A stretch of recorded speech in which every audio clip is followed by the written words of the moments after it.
At the age of 4, I began my schooling in the diocesan school, which is called the Nativity Higher Secondary School in Maugawan.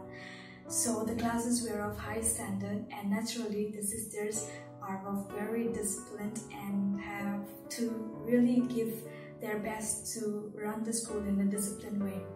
So then I began to develop an antipathy towards the sisters and began to have a self-sufficient distance from them. But then when I was in 8th standard, I joined a movement of the Scouts and Guide, and I had a chance to explore many different states, to travel, to know the different cultures, the food, and everything. So at the end of this program, I encountered the Sisters of Providence, which was my first impression that made me to think, to change my mentality of perceiving how the sisters are. Because since in my school days, I always had the thoughts that the sisters are very strict, but then at this moment I encountered that the sisters could easily smile, could talk gently, could easily approach by many of the young people.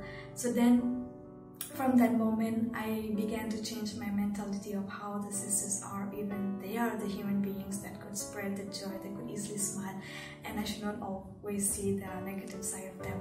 So at the end of my class in 10th standard, I began to question myself what I really like to become. So I always remember this encounter with the sisters, and it gave me a sense of joy that I too would like to become like them in my life, to spread joy towards or in the midst of the youngsters. So I began to join in the congregation of Missionary Sisters of St. Peter Claver in Bangalore in India. And then I had the formation, and I was professed in the year 2017. So till now it was like completely 6 years of my living to consecrated life.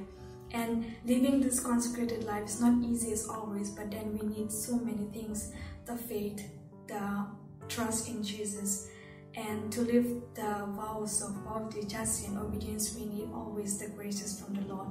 So I encountered many things in my life, the weakness, the limitations of my own, but the very most tragic situation was that when my mom passed away just before my profession. This gave me a lot of hurtful in my life, a very tragic one, that I could sense that I have lost my dear one. But then at the end of my life, I again took up the courage to say yes to the Lord, and I did my profession in 2017.